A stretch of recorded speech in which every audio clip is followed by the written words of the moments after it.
Link to the Past, which I think was my favorite for a really long time. Until, well, I played Link's Awakening. And that has amazing music. And also has kind of a sad story. So I think that was my favorite. I think this is the best one, though. I don't know if that can be different, but the Link's Awakening is my favorite game because, well, all the time in my life I was playing it. And I don't know, it sort of is like... you kind of get all these items and music, and they're really novel because the whole game's full of like questionable characters. Everybody goes questionable characters, and I have a whole video on that if you're curious and watching it. But they kind of take that with the Ocarina of Time, where all these characters are kind of questionable. It's not always predictable. Like I come back and you see that Punker guy's gone, and there's like this little blonde girl who like is sort of smarmy and mean. Like she's just not here anymore. But she wants my little magic, you know, my cure-all that I'm supposed to.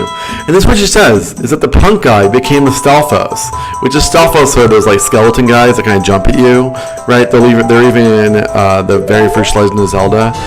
And that's all you ever hear about that guy, so we get the saw. That's all you ever hear about that guy. I mean, isn't that kind of like sad?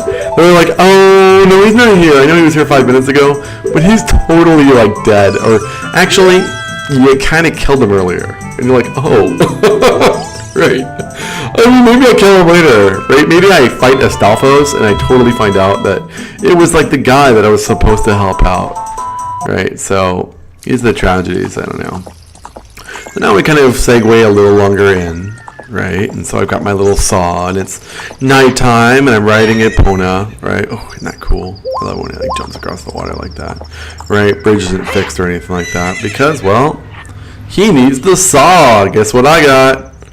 I got the saw. So let me talk to him. We're doing a little chit-chatting, right? Give him that little thing. The saw's kind of cool, right? I kind of wish I could use it for something. That would have been kind of fun, but oh well. You know, it was like 1998, so they kind of limit of what they can do. But, you know, even then, like, he's not per se lip-syncing yet, but he's at least interacting, right? I can tell he's in a good mood.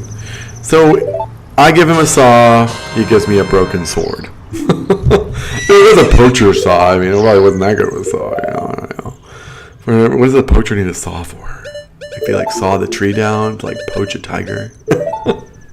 I don't know. I mean, probably in realistics. I don't know. Poaching animals. So yeah, you see, I got 30 Skulltulas, that kind of stuff. Just kind of tugging along the game. And now, because I got my Biggoron Sword, I need to go, well, bring it to the giant Biggoron at the top of the mountain. So we go in there, bowl arrow fire, right? If you know about this one. So I do a bowl arrow fire, and I spin off, and now I'm at the top to go to the top of the mountain. Now you have to make sure that you have the red vest, or else you can only do this for like a minute and a half or whatever. So this is one of those little pea things I was talking about. When you land a little pea on that, you get this kind of landing, these little flying lily pads that give you magic items and awesome ways to get to things a little quicker. And that did not work out, did it? So let's do that again. Okay. So now I'm kind of hopping on that and kind of chugging. Okay. Kind of coming around, going around the spin, do the nut.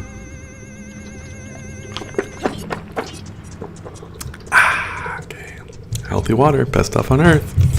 So now we're going up. And see, I'm fine. I'm good for time. You see my little item on the left. I'm still kind of holding on my sword. Right up in Death Mountain. So I got a giant statue guy. Now you can buy like a pseudo Biggoron Sword, right, back where he lives, lower down the mountain, but it like breaks after a couple hits. It gives that double damage kind of thing, but it only lasts for like, I don't know, 5 minutes. So now his eyes are all hurting, and so he's like, oh, I'd love to do you a favor, but you got to do me a favor first. And so I have to go, well, bring the subscription to the Zoras so they can get him, well, they can fix his eyes. So, okay. So now we're going from the top of the mountain to water style. So, over here, as you see, I'm always using my flute. Now, I can't even remember, like, these little recipes. I don't know if you, like, remember the flutes and stuff like that, but I just kind of have to look them up and kind of see. But they're great. They're totally great. Yeah, the flute things are awesome. So, okay, so we're kind of going along there. Yep. Lost Woods, great. Flying off, doing my good stuff, good deeds, and we're kind of going back in. Okay, so I'm back in Sacred Forest Meadow, right? Great place. Good thing. It's kind of where the first castle is, whatever, when you're adult Link. Now this guy, he can be kind of difficult sometimes. Unless you got a bow and arrow. You can just shoot him in the face 3 times. Yep. That's how to do it. The secret to the puzzle is shoot him in the face. Boom. You see he slams his little hammer down? That hammer thing like knocks your socks off. So it makes it kind of challenging there. And he's always there. But at least he always gives you money. I like money. Money's good. So there's that guy. Ooh. It only takes 1 hit though. See, like he'll ram you and like get in your way, and you can't hurt him really, but he's cool. So I need a little energy. Je ne sais quoi. A little, I don't know, something. So yeah, this is a great little fairy fountain. If you don't know it already, right? Boom. Get as many bottles as you can as early as you can because it will help you out the entire time. So, triple fairy threat, right? Awesome! So I got that. Now I kind of hop up. Okay, come along. Okay. All those little statues, whatever. You can kind of use those later on when you do the trading sequence, the other trading sequence. So there's 2 trading sequences. The trading sequence when you're a kid and trading sequence when you're an adult. Trading sequence when you're an adult is what you're looking at right now. And trading sequence when you're a kid is with a whole bunch of masks. Like you go to the Happy Mask shop, and you sort of find people around, and mostly it's introductory. It's just sort of making sure that you're kind of hitting all your bases, meeting everybody. But eventually you get this kind of spooky mask thing.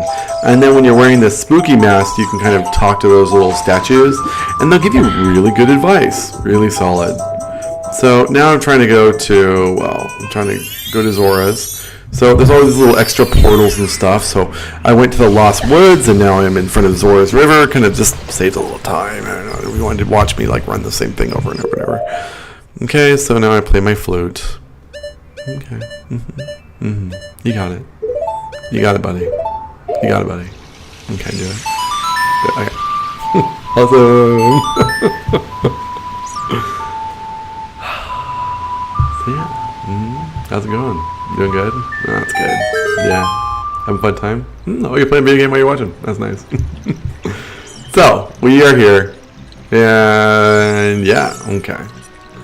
So, hope you're enjoying watching this. We do all sorts of stuff for the VGH, the Video Game Historia. It's mostly just me doing stuff, but you know, I kind of try to collaborate with people on occasion when I can. You know, like if we're doing like, I don't know, play fighter games. Right, get people in there. Just find, you know, sharing ideas, sharing stuff, right? You should share your own videos, right? Like, the thing is that as long as you're not charging for advertising on YouTube, you can post whatever you want. It's great. And if you're thinking, oh, but I want to make a bunch of money on YouTube through sharing your video games, dude, you're not going to make any money off doing that.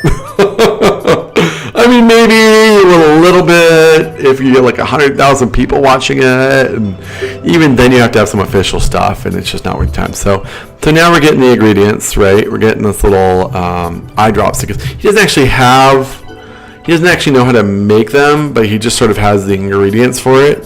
So he gets a little frog thing, and now I need to go to Lake Hylia. So this way, it's kind of a way to test your ability to get around town. That's really the whole goal, I think, of the trading mission is can you get from the village to the mountain to the ice frozen water area to the lake,